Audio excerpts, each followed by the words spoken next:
أعوذ بالله من الشيطان الرجيم بسم الله الرحمن الرحيم وبه نستعين الحمد لله والصلاة والسلام على رسول الله أيها المستمعون الكرام في كل مكان السلام عليكم ورحمة الله وبركاته adúgbò fún Ọlọ́run ọba alhamdulillah ọba tó dá sí pé òun náà ni ọpẹ́ tọ́ sí lórí ohunkóhun ọpẹ́ tọ́ sọ́lọ́run ní gbogbo àyíká yìí ọpẹ́ tọ́ sọ́lọ́run bẹ́ẹ̀ dá bá sì nírònú mọ́ bẹ́ẹ̀ ni ó sì mọ̀ wípé ọpẹ́ tọ́ sí Ọlọ́run mọ́ ọba tí ò fi iṣẹ́ ọwọ́ wa ìwà wa kò fi bí wá subhanallah kò fi bí wá tó bá fi bí wá ni ohun tí ọgbà ní ìṣẹ́jú kan ni ara kan náà ni ó kàn sán ara kan náà ni tí ó sì síbi tá a sá lọ ọba tí ó sán ara pa wá tí ó fòjú gbé wá lọ tí ó fìtínà wá tí ó fi ṣe ọwọ́ bí wá ọ̀nà dúpẹ́ fún kó tó tó bọ̀ kó dárí ìṣèwájú wa á kí gbogbo ẹni tẹ́ ń gbọ́ wa lórí ètò ọ̀nà ìjìnlẹ̀ fẹ́ lọ́sàn-án kọ́lọ́mù balẹ̀ kẹ́lá kó bá ní ṣe dáadáa pẹ̀lú yín ètí tẹ́ fi ń gbọ́ ètò náà ọlọ́mọdé kò di láéláé onígbọ̀wọ́ ètò náà asọ̀bùrù consultancy fẹ́ ṣe ọlọ́mọdé kó máa padà sí ibú ọ̀nà tó ti là mọ́jọ́ dí ibi tí ń tún náà kan orí mi ìsìn wọn tàbí wọlé tọ̀ lọ́nà rọrùn gbogbo ẹnì kọ̀ọ̀kan wa náà olùgbọ́dọ̀ká ìgbọ́ ìfọ̀n farabalẹ̀ gbọ́rọ̀ Ọlọ́run mọ́sà bí àbọ̀kátà ẹnì kọ̀ọ̀kan wa Ànábì ti sọ bẹ́ẹ̀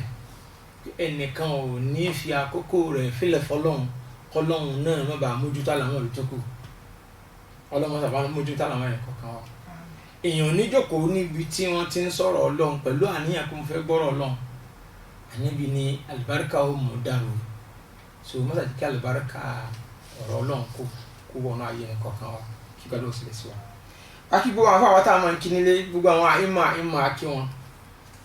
nítorí àkókò níbi tí a bá ọ̀rọ̀ dé ní ìjẹ́jọ́ òun ní nípa àwọn àkókò ọ̀rọ̀ àkókò àkòrí ọ̀rọ̀ wa gangan ní àwọn àkókò tá a máa kírun sí so ibi tá a wá bá dé ní àwọn àkókò mẹ́ta tá Nábì sallallahu alaihi wasallam sọ wípé kò àlẹ́tọ̀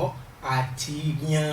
àti kírun níbẹ̀ irú òun wá ní ordinary náfìlà kan wù mí yàn àwọn tí ìkúkú ṣe kan dé àwọn àkókò mẹ́ta kan ń bẹ tá Nábì ní a máa dìde náfìlà lákòókò kódà ó lágbọ́dọ̀ sìnkú sákòókò so àkókò náà ti ṣàlàyé rẹ̀ níjẹta nígbà tó òun bá ṣẹ̀ṣẹ̀ yọ àgbà tó òun bá wà láàrin gbogbo sánmà àti ìgbà tó fẹ́ wọ̀ so Ànábì fún wa nídìí àmọ́ kò ní ìṣẹ̀lẹ̀ nídìí máa wá dìde kí ni ìdí tá Ànábì fi sọ pé kọ́mọ́ Ànábì ní mọ́ kírun mọ́ dìde yẹn náfìlà ẹ̀yìn lákòókò tó òun ṣẹ̀ṣẹ̀ ń yọ ọ́ bọ̀ jẹ́ kó rọra ga sókè díẹ̀ mọ́ sì dìde yẹn náfìlà pé mo láàmú kì í sí tí mo ráyè ní jẹun náfìlà nígbà tó òun wà látàrí gangan ní láàrin gbogbo sánmà tí ò tí yẹ tó kù díẹ̀ táyìlá tó bọ̀ ẹ̀yìn náfìlà ń bẹ àbí nígbà tó kù díẹ̀ tá mo wọ̀ sọ Ànábì sọ bẹ́ẹ̀ ṣùgbọ́n ajákòóyé wa níjẹ̀jọ́ òun wípé o bó ṣe wá wí ni o àwọn ààyè kan ń bẹ tírú ìdájọ́ yìí ò ṣẹlẹ̀ sí ààyè kan ń bẹ tírú ìdájọ́ yìí kò ṣẹlẹ̀ sí bẹ́ẹ̀ náà ni ọjọ́ kan ń bẹ tírú ìdájọ́ yìí ò ṣe kí ni tí kò ṣẹlẹ̀ sí ọjọ́ tí irú ìdájọ́ yìí ò ṣẹlẹ̀ òun ni wípé lọ́jọ́ Jímọ̀ asọ́ndẹ̀jọ́ ní déédé ọjọ́ Jímọ̀ ajẹ́ pé ní ìrun tí a máa sọ pé a gbọ́dọ̀ kí lákòókò tó ń wà láàrin gbogbo sánmọ̀ ọjọ́ Jímọ̀ kò ṣiṣẹ́ lọ́jọ́ Jímọ̀ n tó ní ká mọ̀ yẹn náfìlà lọ́jọ́ Jímọ̀ ní kí lè má mú ọ dórí mímbàrí ló ní ká mọ̀ yẹn náfìlà ẹni tàn tó wà mọ́sálásí lẹ́yìn ìgbà tó nù bá ti yọ tán tó ti ga tán ẹni tàn tó bá dé mọ́sálásí mọ̀ yẹn náfìlà lọ mọ̀ kí ọ̀run rẹ lọ títí tí wọ́n bá dé lórí mímbàrí ìgbà yẹn ni ẹlẹ́ẹ̀kejì ní Makkatul Mukarrama ẹ̀yìnkí ní Baitul Atiq so gbogbo ìgbà tẹ́dà bá wọ bẹ̀ pátá Ànábì ní kò mọ̀ yẹn náfìlà so wọlé láàárọ̀ ní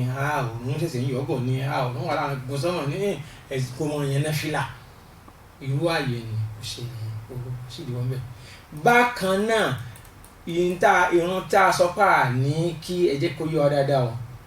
ordinary náfìlà tó kàn rò kó wù ọ́ yàn tó yẹn bá jẹ gbèsè kò sígbà tí ò lè san gbèsè tó yẹn bá jẹ gbèsè ọ̀ràn yàn kò sígbà tá a lè san gbèsè nígbà tá a yà tásùbà ti wá lọ báyìí nísìnyí tí ilé ìtura wọn báyìí ní ó wá dọ̀là kẹ́ tó kásùbà mi rárá Ànábì ní man nasiya salatan aw nama sọdí nísìnyí la kafarata laha falyusalliha idha dhakara ìgbà tó ń rántí ìgbà tó ráàyè ìgbà tó jíun náà ní kọlọmọ kì í so a kì í postpone a kì í sì fi ìrun gbèsè ọ̀ranyàn a kì í fi lọ́ra kò sákòókò kan tá a lè kí i so bẹ́ẹ̀ náà la sì tún jẹ́ kó yé wa pé àwọn náfìlà kan náà tó ń bẹ tí Ànábì sallallahu alaihi wasallam sọ fún wa pé kò sákòókò tá a lè yàn gẹ́gẹ́ bí tahiyatul masjidi rákà méjì tá a máa kí tá a bá ṣẹ̀ṣẹ̀ wọ mọ́sálásí Ànábì ní ẹnikẹ́ni nínú yín tó bá wọ mọ́sálásí ìgbàkígbà tẹ́nikẹ́ni nínú yín bá wọ mọ́sálásí kò gbọ́dọ̀ jókòólẹ̀ tí ó fi kó yan rákà méjì ìyún bí àdìsí yẹn ṣe lọ lọ́rọ̀ àdìsí sọ fún wa pé ní ọba wọ̀ lákòókò tó ń rẹ̀ yọ̀bọ̀ ọba wọ̀ lákòókò tó ń wọlé lọ ọba wọ̀ láàrin ọba pé ọ̀hún wọn fúláṣí ni rí kọ̀ yẹn náfìlà yẹn so irú ìdájọ́ àkọ́kọ́ náà èyí ò tún yẹ lẹ́yìn náà lẹ̀ so bẹ́ẹ̀ náà tó ní àdìsí Bilal tánàbí bi léèrè pé ìwọ Bilal irú iṣẹ́ wo lọ rò pé o gbára lé tó bẹ́ẹ̀ tí mo fún wa ń gbọ́ ìdún ohun bàtà rẹ níwájú mi lálàjẹ́ náà iṣẹ́ wo lọ ṣe tó rò pé tẹ̀wọ̀n tó bẹ́ẹ̀ ó ní ya Rasulullah ìyìn ní iṣẹ́ kankan tí mo rò pé tó bẹ́ẹ̀ tó gbójúlé tàbí tí mo rò pé mo máa ń ṣe kọjá pé ìyìn ní ṣàlùwàlá lákòókò kankan ó sọ̀sán ni ó sàárọ̀ ó sòru ni ìyìn rí i pé lẹ́yìn àlùwàlá mo yẹn náfìlà àṣà pàánà bí ò sọ pé àkókò báyìí kọ́ sí àkókò báyìí ànábì gbígbà wọlé tó gbà wọlé wọn ó túmọ̀ sí pé tá a bá ẹni tó bá ṣàlùwàlá bí bá ti ń ṣàlùwàlá tán anytime ó lè yan náfìlà so ibi tí àbàdé nù lónìí àti bá lọ́dọ̀ àwọn àlùfáà àti bá lọ́dọ̀ àwọn bàbá wa tó ti ṣáájú lọ́dọ̀ àwa tá a ṣẹ̀ṣẹ̀ gbẹ̀ sí nígbà tá a wà kéèké a kì í yan náfìlà o a kì í yan náfìlà o ní lẹ́yìn àṣùbà o àbí a kì í yan náfìlà o rárá a kì í yan náfìlà lẹ́yìn àṣùbà àbá a tún bá kàn yí pé ní tí àlùfáàjà rí bá ti yọ ìyẹn lè kí àwọn olè máa kí táyà tẹ̀lé mẹ́ta bí náà pé ṣáfù wítìrì so láàyè yìí a fẹ́ kí kọ́lọ́mù wà lẹ́kẹ́ ọlá kó ṣùgbọ́n láàyè ìfakọ́sálẹ́kùn ìmọ̀ ọ́ torí pé ibi tí Islam dé lóde lónìí láyé lónìí ọmọ 20 ọdún nínú Islam yìí ní nǹkan kan gbọ́dọ̀ pamọ́ sí nípa ẹ̀sìn bánabi ṣe sìn so at-tatawwu' ba'da tulu'il fajri qabla salati subh kí ni ìdájọ́ káyàn náfìlà lẹ́yìn ìgbà tálùfájàrí ti yọ àlùfájàrí ti yọ dàtí sí wọ́n ti pèrún ẹlẹ́ẹ̀kejì tá a máa pè lásùbà tó kàn kú kí lè mọ́ mú ọ wọlé àbí kí wọ́n ní ó yá ẹsẹ̀ kámọ̀ tó ti yẹ nísìn so àkókò láàrin yẹn ìdájọ́ yíyan náfìlà ní ànábì Muhammad sallallahu alaihi wasallam láàrin ìkà nínú ọ̀rọ̀ rẹ̀ ìkan nínú àwọn sàábé ní ra'ani kharaja alayna wa lam nusalli hadhihi salah ó lé ànábì jáde sí alíjọ́ kan àwọn kírun yìí irú ìrun wo ìrun pé àlùfájàrí ti yọ tán àwọn tún yan náfìlà lẹ́yìn àlùfájàrí ká tó gbé ìkámọ́ àsùbà so lànàbí wa ní ẹ̀yẹn ní yìí lè bá legi shahidukum ghahibakum ẹni tí ń bẹ ń bí lónìí ó sọ fẹ́ni tí ò sí ń bí o la tusallu ba'da al-fajri illa sajdatayn. Tún gbọ́dọ̀ yan náfìlà kankan mọ́ lẹ́yìn àlùfájàrí tí àlùfájàrí ilé yọ. Gbọ́dọ̀ tún yan náfìlà kankan mọ́ lẹ́yìn ìgbà tí àlùfájàrí bá ti yọ àfi tahiyyatul masjidi ẹni tí ń ṣẹ̀ṣẹ̀ wọ mọ́sálásí bọ̀. Àlàyé hadisi yìí kọ́lọ̀ mọ́sá ṣàlékún àgbọ́yé wa níbẹ̀ ní tọ́lítàlẹ́bí ń wí ń bẹ̀ ní wípé mo ti wà ní mọ́sálásí, mo ti dé mọ́sálásí kí wọ́n ó tó pèrun àlùfájàrí. tán bá yìí ti lè pèrun mọ́ a lọ́wọ́ ní ìdí àti yẹn náfìlà kankan mọ́ lẹ́yìn rakatayil fajiri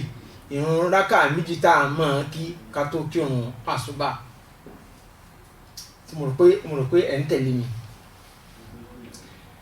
ǹjẹ́ ẹni tó wá tí ò tí ì kí ṣáfì àti wútìrì rẹ̀ tó wá dé mọ́sálásí kò kí nílé, ó wá dé mọ́sálásí lákòókò yìí wọ́n wá pèrun àlùfájàrí tá a sì mọ̀ dájú pé àlùfájàrí ò ti yọ lọ́dọ̀ tiwa kí wọ́n tó ṣe kíni, kí wọ́n tó pèrun yẹn. àlùfájàrí ti ọkọ tó pèrun yẹn, irú ẹni tí ò kí ṣáfì àti wútìrì ń kò láǹfààní àti kí mọ́ o, kò láǹfààní àti kí mọ́, kò láǹfààní àti kí mọ́ pẹ̀lú àtúmọ̀ àdìsí. àwọn afáàní tí ó bá kù rákà méjì tó bá kù rákà kan àlùfájàrí tó bá ti yọ tán bá ti lè pèrun as-salatu khairu minan nawmi gẹ́gẹ́ bó jẹ́ pé àṣà wa ní rákà ìrun ẹlẹ́ẹ̀kejì là máa ti pè as-salatu khairu minan nawmi. tán bá ti pèrun àlùfájìrì as-salatu khairu minan nawmi kí n wí bẹ́ẹ̀. àlàǹfààní àti yan náfìlà kankan mọ́ ju rákà méjì rakatayil fajiri lọ. tó ti yé nísìnyí. èyí tó kàn tó wà ń bẹ ni pé ẹni tí wọ́n wá ń bọ̀ láti lé rẹ̀ kí rakatayil fajiri nílé, tó bá ti lè kí rakatayil fajiri nílé tó bá dé mọ́sálásí. tó ti yé nísìnyí. tahiyatul masjidi tánàbí ní ká kí ó lè kí o. wípé ẹnìkẹ́ni ò gbọdọ̀ wọ mọ́sálásí nígbàkigbà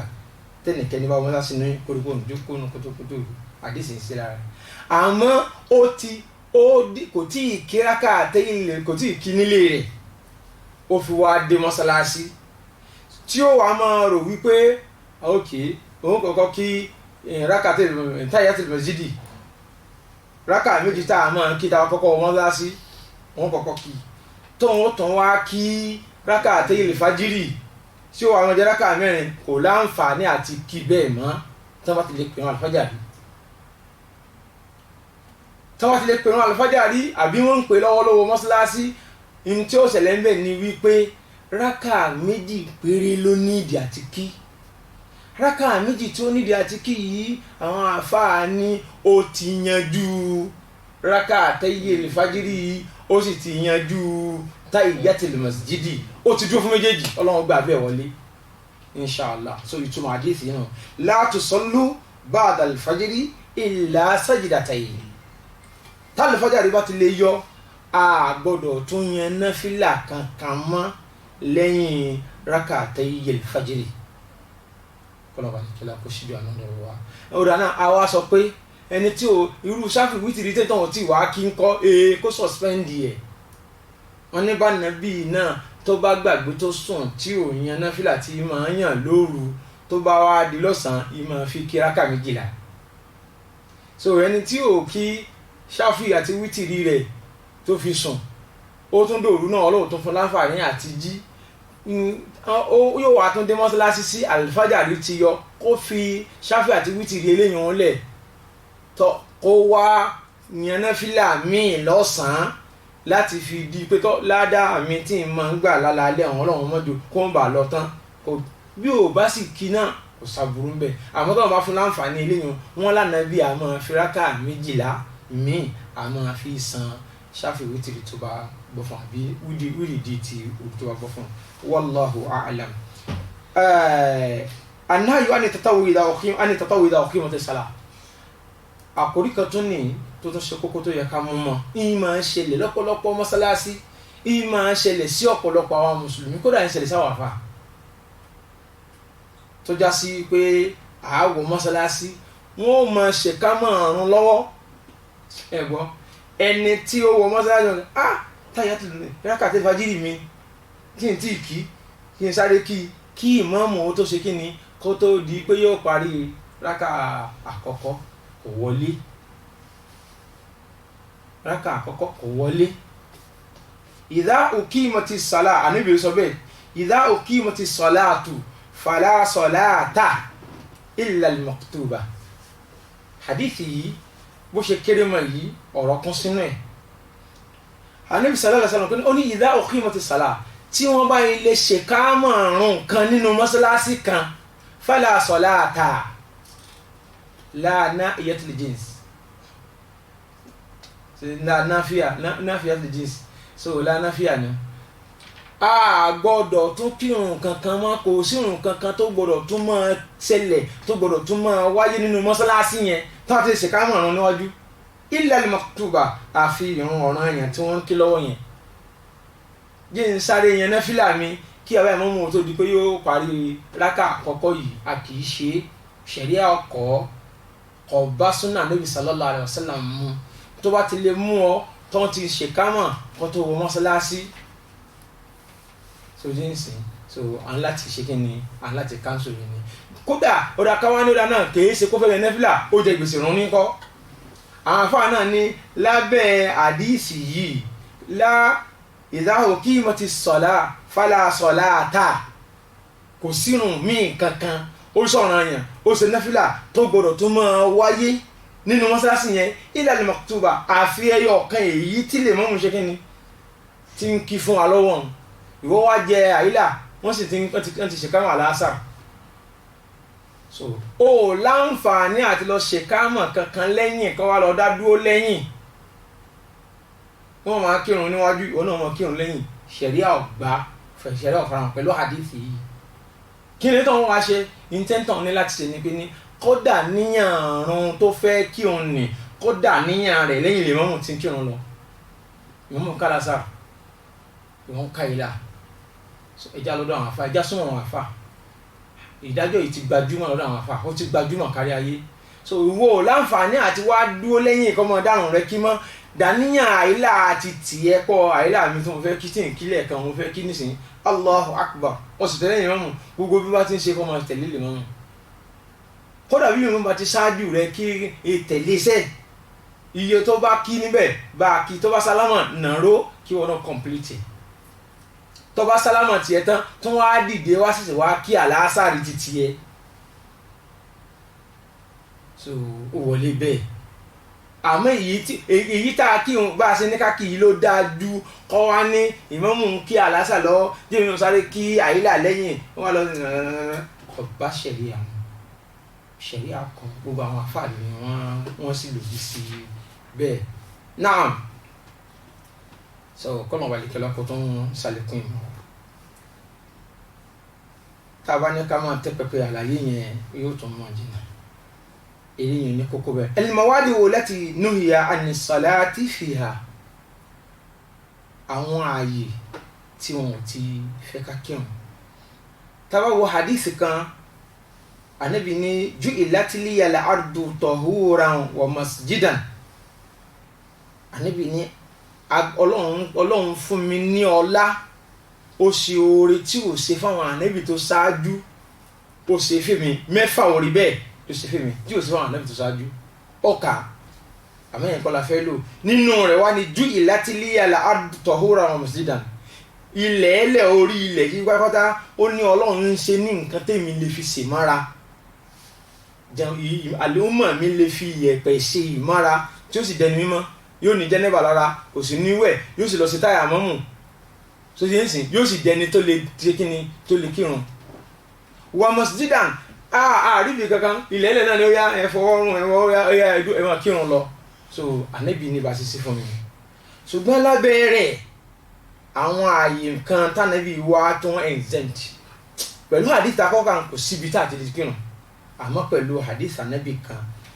tánàbí sallallahu alayhi wa sallam Jundab bin Abdullah ó ní mo gbọ́ lọ́nà ànábì tó sọ pé ní ó kù bí ọjọ́ márùn-ún tánàbí òkú lànábì ní Allah ẹ fi ti yín balẹ̀ dáadáa o wa inna man kana qablakum kanu yattakhidhuna qubura anbiya'ihim wa salihihim masajida. Àwọn tó ṣáájú yín sàárè àwọn ànábì wọn tó ti lọ tó ti kú, àwọn èèyàn gidi àwọn ẹni rí inú wọn máa ń mú ní mọ́sálásí, wọ́n máa ń sọ ọbẹ̀ dá ààyè ìjọsìn. Lẹ́ẹ̀fì rí wọn tó ń lọ lè máa kírun, wọ́n lọ lè máa ṣe ìbádà gírun, ẹlòmíì lọ máa kírun níbi sàárè. Ìhun fèrè yẹn ń kọ́ sí àwọn ẹlẹ́sìn kẹsìn kan ni, torí pé àwọn ẹlẹ́sìn ibi tí aṣáájú ẹ̀sìn wọn ibi tó bá kú sí, ibi tó bá sin sí, ibẹ̀ náà ti lọ́ máa ṣèjọsìn. Tí mùsùlùmí bá ṣe bẹ́ẹ̀ ó ti kúrò lẹ́yìn ìlànà Ànábì Muhammad sallallahu alaihi wasallam. Ànábì ní ẹ má ṣe bẹ́ẹ̀ o, àwọn tó ti ṣáájú nínú àwọn ànábì Ọlọ́run tó ti lọ àwọn ọjọ́ wọn máa ń sọ ibi tó bá sin wọ́n sí kábàárì wọn máa ń sọ di ààyè ìjọsìn fọ́lọ́run. Àwọn èèyàn gidi àwọn èèyàn ńlá àwọn pàtàkì inú wọn máa ń sọ sàárè wọn, ẹ má mú sàárè tèmi ní ààyè ìjọsìn. Àdìsẹ́lẹ̀ ń fi hàn pé a kì í mú sàárè ẹnìkankan bó ti wù ó lè rí, torí pé Ànábì ní sàárè mi gbọ́dọ̀ fi ṣe kíni o. Kódà àti sàárè ẹlòmíì la tattakhidhul qubura masajida, ẹ mọ̀ mú àwọn ààyè sàárè mọ́kíbára ibi tẹ́ ẹ sìnkú sí, mọ́kíbára ibi tẹ́ ẹ sin wòlíì kan sí, tẹ́ ẹ sin àgbàlagbà kan sí, tẹ́ ẹ sin ọlọ́lá kan sí, tẹ́ ẹ sin ọba ìlú kan sí, tẹ́ ẹ sin ṣéwù kan sí, tẹ́ ẹ sin àfà kan sí, a kì í mú láàyè tá a fi ṣe mọ́sáàsì àjẹ́nà síbẹ̀. So ibi náà sìnkú sí,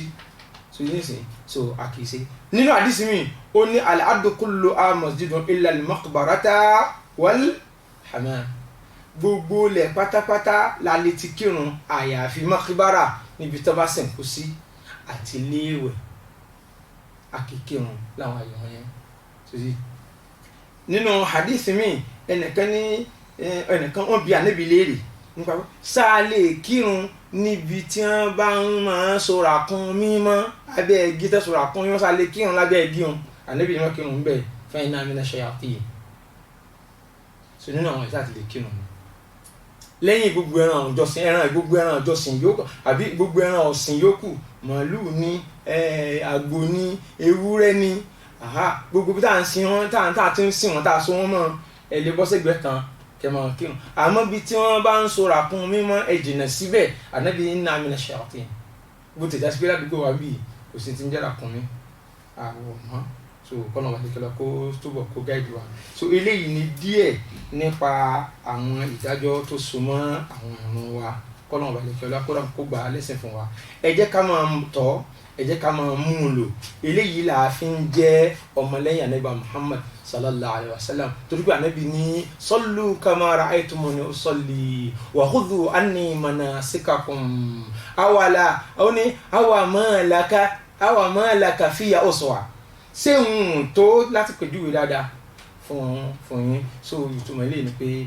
ntànàbí bá wí ìyẹn ẹja sí, ntí ò bá ní ká má ṣe ẹja jìnnà sí, bẹ́ẹ̀ tó ti wọlé tóbi tó bó ti wọlé gàǹgà tó ẹja jìnnà sí. Kọ́nà wà lè kọ́lá kódà kó síjú àná rẹ̀ wá. Onígbọ̀wé tó lè kàn sí àṣàdúrà fún wa ní sanlẹ̀sẹ̀ ní èyí tẹ́yìn náà ń gbọ́ wa nílé ọlọ́run mọ́sá alákùn mọ́sá kó wúlò fún wa. Èyí tá a wá wí tó dàbí ẹni pé jọ àṣẹ àgbẹ̀rẹ̀ rẹ̀ pé ó dàbí wíkú àgbẹ̀dà sí àgbẹ̀sì wí ẹ lọ bá àwọn afá wa nílé wọn túbọ̀ tún ṣàlàyé lẹ́kùnrẹ́. Wallahu a'lam. Subhanakallahumma wa bihamdik ashhadu an la ilaha illa anta astaghfiruka wa atubu ilaik. Assalamu alaikum wa rahmatullah.